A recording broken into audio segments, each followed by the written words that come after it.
we're all busy. Yeah. We're all busy. Yeah. I mean, come on.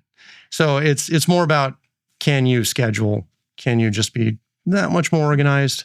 And then, of course, you will find more and more and more time. Plus, God provides the time. Mm-hmm. As long as you're willing to lean into it, as long as you're making a concerted effort. Welcome to the Midweek Motivation Podcast, where we bring practical help for your faith and life. Here's today's episode. Hi, guys. Welcome to this week's Midweek Motivation. My name is Jess. I'm one of the pastors here at Westside, and these are some friends, Brian and Laura Taylor, who are joining us today, and I'm really excited to have you guys here. We've been having a lot of conversations about serving, and you guys came to mind just because I know, like I've seen over the years, how you guys have engaged and how serving is so very, very important to you. And you definitely go above and beyond, not only just to serve yourselves, but also to engage other people in serving opportunities as well. So I'm wondering why, if you guys would be willing to share why serving is so important to you. Go for it. You can have the first run. I just feel it's our responsibility to serve as followers of Christ. I think the Bible calls us to serve, and I feel blessed in a lot of ways in my life, and I feel an obligation to then pay it forward in whatever ways that I can. And part of that is actually physically getting out and serving in the community, whatever chances I get to do that. Yeah. Go ahead. Have you always surfed? Is that something that you just has been a lifelong thing, or how'd you get into it? Pretty much. Yeah. I mean, even when I was a little kid, my mom used to sign us up for different kinds of volunteer things. I was a weird homeschooled kid, and I was in Girl Scouts, and we used to do different things, even just small stuff as a kid, where we'd sign up to be bell ringers for the Salvation Army at Christmas time, or pick a family and go out and shop for Christmas presents for them, or that kind of thing, help out friends and neighbors, people who needed stuff. But yeah, I've been doing it for a long time, and so it's kind of just a normal thing at this point. Awesome. Yeah, I think she nailed it pretty well. I'd say I feel like it's more of a duty. I don't know if it's so much about feeling good, other than just seeing an issue and helping to problem solve that a little bit and get in there and really make that difference. I know that as Christ followers, we are supposed to be action-oriented people. Mm-hmm. So I never really saw it as optional. I thought, well, you're just doing your job, right? And God's the best boss you could have, and we love him so much. He's obviously done a ton for us. And so why not, out of love for him, not to earn anything necessarily, but why not go take care of his kids and everyone else who, has yet to realize they're going to be his kid. But I mean, it's hard to turn away from things when you see it and you identify it. Plus, when the Holy Spirit's screaming at you, you gotta act. So. That's true. That little voice in your head that says, "Hey," that's cool. So, out of all of your serving experiences over the years, like, what's been your favorite? Do you have a story of something just really incredible that, for me, I know personally, like, my experiences build on themselves, and those things are so encouraging. So what is it that keeps you going, and what is it like? Do you have a story of impact that you would like to share? I don't know if it comes down to one story. I think I'm constantly surprised when I'm out there. Mm-hmm. And by that, I mean, we had this one thing we were doing before the YearRound Good Neighbor Project was even a thing. And so the pandemic had just kicked off, and Laura says, "Hey, I feel like we're supposed to go out and give away food to people." So she went out and bought a ton of bags of groceries. And then we loaded the truck, went out to the grocery outlet down here on 185th, and just put up some signs that said, "Hey, free groceries to anybody in need," right? Mm-hmm. And certainly some people were kind of slow to approach because probably looks unusual. But as more and more families kept coming in, the thing that was kind of shocking to me was you'd get these reactions of people saying, "Well, why are you doing this? What organization are you part of?" "Not part of an organization." Mm-hmm. "Yeah, but why are you doing this?" There's this weird almost mental trap there. Like they feel like some organization has to be behind something. It's no, God's been very good to us. We're trying to love our neighbors. We're just looking out for them. And I think that was a bit of a surprise that people couldn't just accept at face value that you're looking out for others and doing it selflessly with your own resources and doing what you're supposed to be doing. But another one that just kind of floored me on the same day was she had packed quite a few of these bags of toiletries and things like that. This lady took a bag, went home, came back. She's in tears. And I thought, uh-oh, what's wrong? And she says, well, I haven't had toothpaste in such a long time. And I thought, wow. And these things we take for granted, right? And you go and you just do what you think you're supposed to be doing. But the impact and the ripple effect it has on people. To this day, I'm still very surprised. Even when we go serve, you name it, the neighbors will come out of their houses. Yeah. Hey, what's going on? What are you guys up to? Oh, well, I'm glad you asked. We can go from there. But I think that's the best part, is just positioning yourself for what's going to happen next and not knowing exactly what that's going to be. But the spontaneity of it is pretty fun. Yeah. Wow. You go out there with your plan and then it immediately redirects. I forgot about the toothpaste lady. Yeah, that was kind of sad, but also impactful. I remember the guy who got peanut butter in his bag, and he was really excited because it was creamy peanut butter, because I had picked it out and I like creamy peanut butter. So that was that's always what I buy. But he said, oh, my daughter's going to be so excited about this. I never buy peanut butter because it's too expensive. And she loves the creamy. And if I ever buy it, I buy the chunky because I like the chunky. And I said, well, I bought this and I like the creamy, so she gets creamy this time. But I thought that another really cool part of doing the grocery thing was that a ton of people were taking groceries and were really excited about that. But a lot of people were also pulling up and seeing what we were doing and asking what we were doing. And then they were going, well, I want to contribute. And they were trying to hand us $10 or hand us a bag of groceries or whatever and say, I want to participate too in that way. So it was just a neat experience all around with people coming from both sides and everybody coming together. And because it was like the first year of the pandemic, maybe, 6 months into the pandemic or something like that, 5 months into the pandemic, people were kind of weird at that time anyway. And everybody was to a level kind of afraid of each other because nobody knew who had the virus or might have the virus or how it passed or whatever. And we're out in a parking lot and should be wearing masks or not wearing masks or all that kind of stuff. But it was just kind of a very human interaction with other people at a strange time. And it was nice.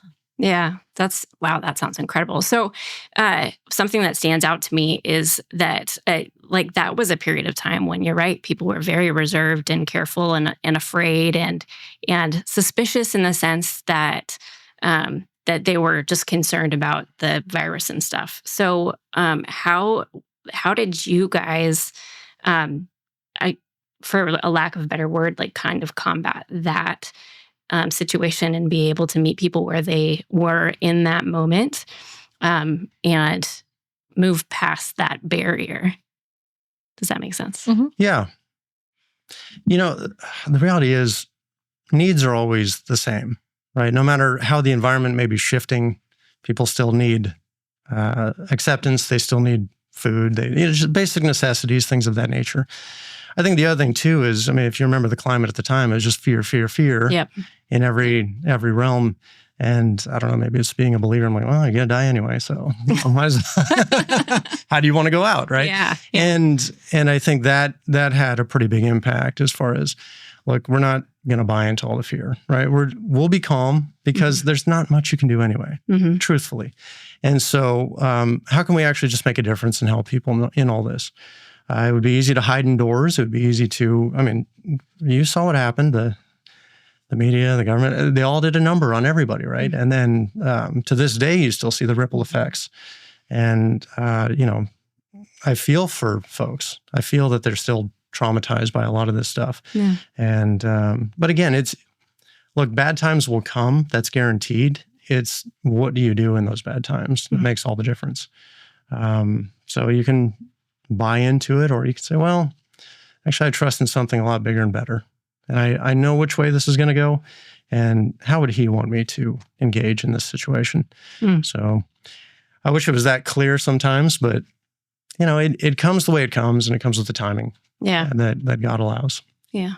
Well, we're coming up on 2 years of doing the YearRound Good Neighbor Project now. So we started that in 2022. And there were still quite a few people in 2022 who were pretty paranoid about the COVID stuff. We never were, even at the very beginning of it. I mean, we were reasonable about it. We didn't try to take a bunch of crazy risks, but we were never overly afraid. We weren't the crew who was not going to go see people at Christmas time or something because of COVID. But there's certainly people out there who felt that way. So we were just trying to be respectful of other people wherever they were at. And I've had the whole gamut with the YearRound Good Neighbor projects where some people, as soon as they contact me, they want to know, well, are you vaxxed and who's vaxxed and everybody better be vaxxed and everybody better be masked. And, we've done our best to try to be respectful of that as much as we can. You know, I mean, I'm not going to check people's vaccination records or anything, but when I put requests out, I've had to put some requests out that say, this person specifically wants volunteers who are vaccinated against COVID or whatever. And if that's what they want to make them feel comfortable, we've tried to make them feel comfortable. And other people aren't worried about that at all. They just want help, getting a ride to the doctor's office or having their house cleaned or their yard mowed or whatever. So we've just tried to kind of meet people where they're at with their comfort level on things. Yeah, that's awesome. I think one of the things that's standing out to me about like this thing that you guys are sharing that you started really, it sounds like during a really challenging time, is that while that circumstance was really specific and extreme, like I think that even outside of those extreme situations, we still struggle with some of the same things, the fear of like stepping out and serving people because of how we might be received or what their needs are or whatever. And I think that it's beautiful to see that you guys were able to meet people where they were and meet those needs within that situation, that extreme situation. And that just goes to show what you can do in an everyday circumstance. So I think that that's really awesome. You guys are amazing. Thank you. So you have talked a couple of times about the All Year Round Good Neighbor Project, and I'd love for you to share like how that got started. At Westside, we do an annual Good Neighbor Project. We've done this probably for so at least over 10 years. And it's been just an event where we close our church doors for a Sunday and just go out into the community and serve wherever we can. We clean people's yards. We do street cleanups, all kinds of random acts of kindness, all kinds of different things. And I know that you guys have been involved in it, but you didn't want it to stop there, right? So share a little bit about that. Yeah. Well, we started participating it right when we started coming to Westside. So I think this was either our 7th or 8th year of participating in the Good Neighbor Project, in the annual Good Neighbor Project. And then the last 4 or 5 years, we've led projects in the Good Neighbor Project. But 2 years ago specifically, when I forget, I think that was Joyce's house that we did that year. But we did a project and right around the same time that we were doing the Good Neighbor Project, my dad had an issue where he was getting notices from the HOA where he has a vacation home in Florence and couldn't get down there to do yard work because my mom was having health issues and he wasn't comfortable leaving her. Yeah. But then he was getting all these notices that he was going to get fined and whatever. And so we said, well, we'll just go down there and clean up your yard for you some weekend so you stop hearing from the HOA. But I said to Brian at the time, how many other people are there out there just like that who don't necessarily have us or people like us who can do this for them? They're like the lady we did the project for, or they're like my dad who has circumstances and they need somebody to help them. And I said, it's awesome that Westside does this once a year, but these needs don't just come up once a year. These needs are happening all the time. Yeah. And so we really should probably look at doing this more often than once a year. But that was kind of where it started from. Mm-hmm. Yeah, and along those lines, well, I remember the first time I discovered the Good Neighbor Project, the annual Good Neighbor Project. Mm-hmm. I remember we were wrapping up at another church that we'd gone to for a few years, and that's where I was actually baptized back in 2007 and came to faith officially on paper. And so, but one of the things that really bothered me was, you read the Bible, and the first thing you notice in the Gospels is, wow, we follow a man of action, right? He gets his nails dirty. He gets in there. He's go, go, go all the time. It's not that he doesn't get tired. It's not that he doesn't run into obstacles, right? But at the same time, he never takes his foot off the gas. And, the more you get into the Bible, the more you understand, hey, it's all about that. Go, go, go. What floored me was the more I read the Bible, the more the church I was at didn't seem like they read the same book. And so when I came to Westside, I remember that was the first thing, someone announced it. It's an annual Good Neighbor Project. We don't go to church that day. We go out into the community and serve. I'm like, yes, this is the place. This is the place. And so, based on that, I just knew it was a different kind of DNA here. I love that it was more action-oriented. And like Laura said, the needs never end. I mean, if you know how much need is within 200 yards of you at any given point in time, I don't think we could handle the reality of it, right? And so just being able to go and engage and do what this book says we ought to do, and to go be a little more Christ-like in its long-term improvement project, right? But at the same time, how do you be an active participant? How do you not just be another grumbler sitting on the bench doing nothing, saying, I don't like the donuts, I don't like the coffee, come on. Just get out there and play. That's what we're designed to do. That's the whole point of the teachings. We're equipped to go out. And you don't have to go to some faraway land to be a missionary, right? Within 200 yards of us, there's a lot of need. And so what can we do on that front? And the reality is there's a lot. There's a lot we can do. There's so much more need than we can do as Westsiders, right? But I think at least if we can make a start on that, if we can just dive in and start to make a bit of a dent and an improvement and that sort of a thing. And then one of the things I like about what Laura's doing is, I thought if we can improve upon the annual Good Neighbor Project, or if we can improve upon the annual Good Neighbor Project, one of the biggest changes I would love to make, I'm sure most people would agree, is how do you actually form relationships? Yep. Not one and dones, right? Not just go out, do one thing, and then you don't see them again for maybe a year, 2 years, 3 years. Again, Christ was about relationship. And, all of our faith is about relationship.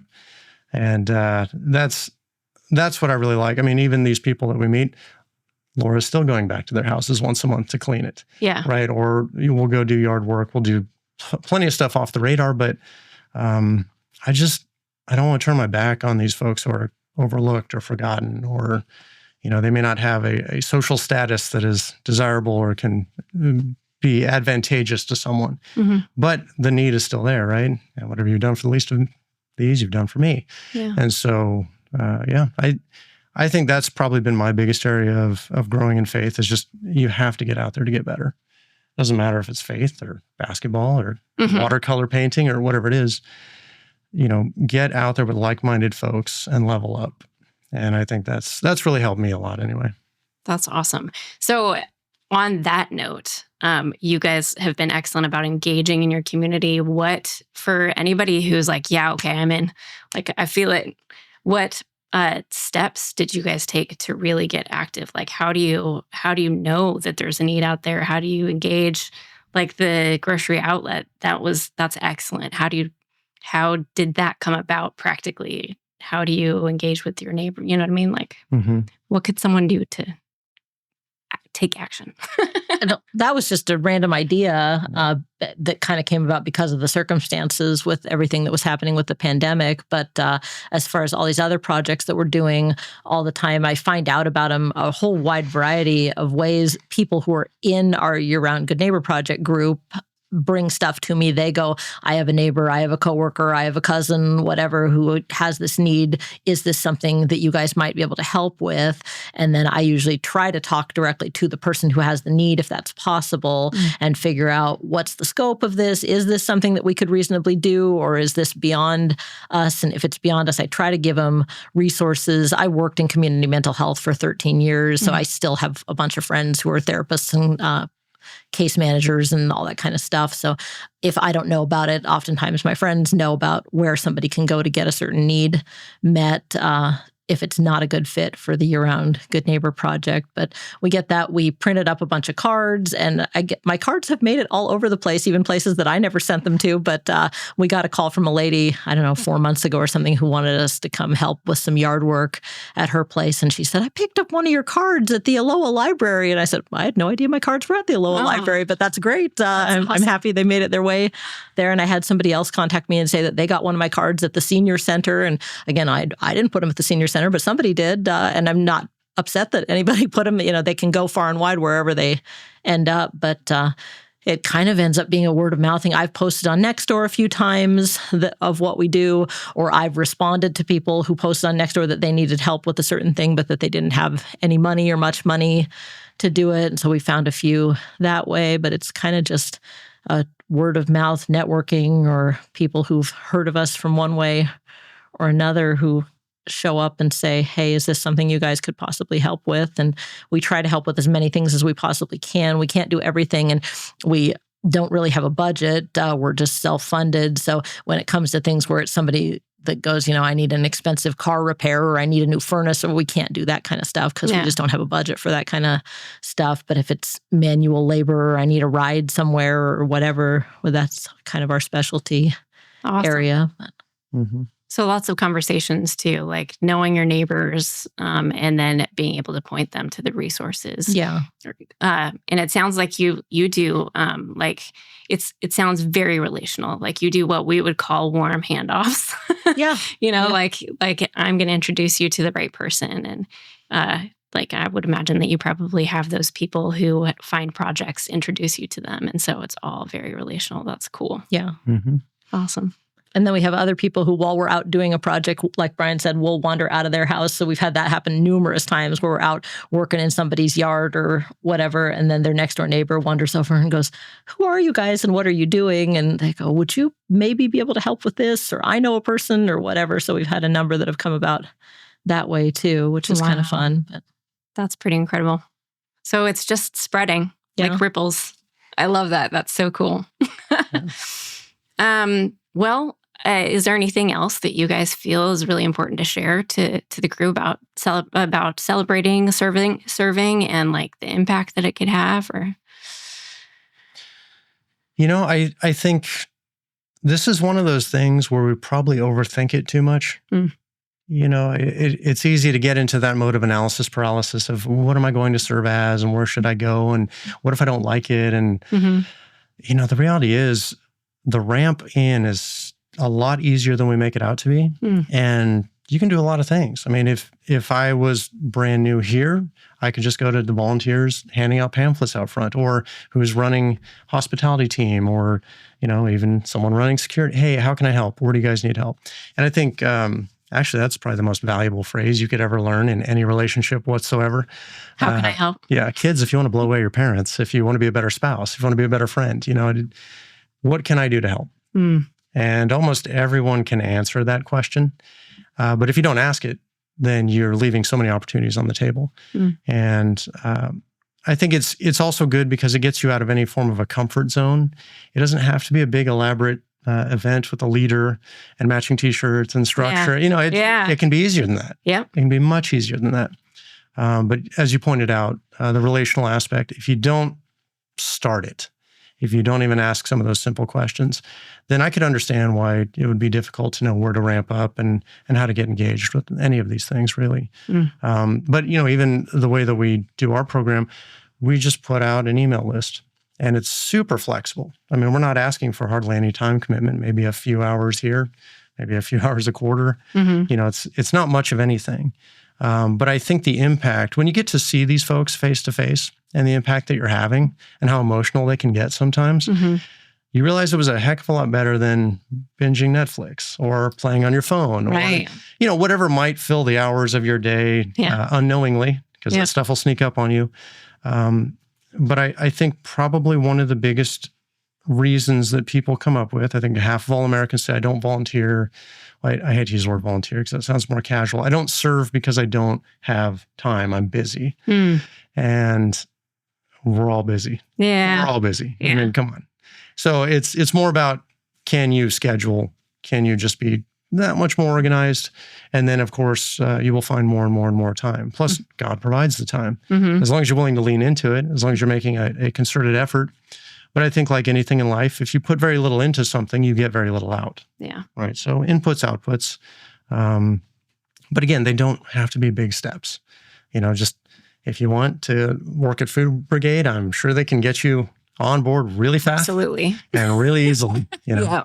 Or if you want to join YearRound Good Neighbor Project, again, all we need is an email address. And then we're in business. You just get an email every once in a while and say, I want to work on this project, or I don't. Yeah. So keep it simple. Yeah. Could you imagine the impact that what our community would look like is if everyone gave once a quarter, 2 hours to do the projects that you guys are doing. Brian. Yeah. We have a giant list of volunteers. I think I have about 70 people on my YearRound Good Neighbor Project email list right now. And I said, if every single person on that list would just do a couple projects a year, if they would just do 2 or 3 projects a year, imagine how many people we could help. It would be a ton of people, and it would be so impactful, and that's such a small time commitment to ask somebody to give an hour or 2 or 3 once a quarter or once every 4 months, once every 6 months. I can't imagine that anybody can't commit that level of time, even no matter how busy you are. Me and Brian are pretty busy, but we make time for it and squeeze it in, and I'm not asking anybody to do what I do. Not that I do that much, even I don't feel like I do that much, but you don't have to do a project a couple times a month. You could do a project a couple times a year, and it adds up. The number of people helping, the number of hours people are contributing, it all adds up and it all makes an impact. And I think sometimes people don't volunteer because they think, well, I don't have a lot of time to give, or I don't have a lot of specialized skills. I don't have a lot of specialized skills either, but I'm willing to show up. I'm willing to give somebody a ride, and, I can push a mop or push a lawnmower or stuff like that. You don't have to have real specialized skills to do it. You just have to be willing to participate. And the impact of that is eternal, right? It's goes above and beyond anything that we can possibly imagine. Yeah. Just the fact that you, on a relational level, just the fact that you cared about somebody enough to help them out with that one thing is huge. And I've met some amazing people, both people that were serving and people who are serving alongside of us, just really fun, interesting, kind people. And most of them are people that I never would have met otherwise. Yeah. So that's pretty cool too. That's awesome. Well, can you guys share real quick how to get signed up for the All Year Round Good Neighbor Project? I know that you've got a list of 70, but wouldn't that be awesome if it was 300? We would love that. Yeah. They can email, that's probably the easiest way, at yearroundgnp@gmail.com. And I'll add you to the email list if you email me and say you want to sign up. Awesome. For it. Yeah. And also we've got a form. Is the form better, or is the email better to submit projects? Either way's fine. Yeah. Either way works. I get them both ways, and either way works for me. So. Great. So we'll make sure that all that stuff is in the link to this podcast so that our listeners can engage with you guys. Great. Yeah, cool. All right. Thank you so much for everything that you do in the community and at Westside, and for being here. The impact is eternal, and it's awesome. So thanks for having us. Yeah, thanks. We hope you enjoyed this episode of Midweek Motivation. To make sure you don't miss any content in the future, please subscribe, share, and if you enjoyed this, give us a like, and consider popping by a Westside service some weekend. You can find out more at westsidecommunitychurch.com.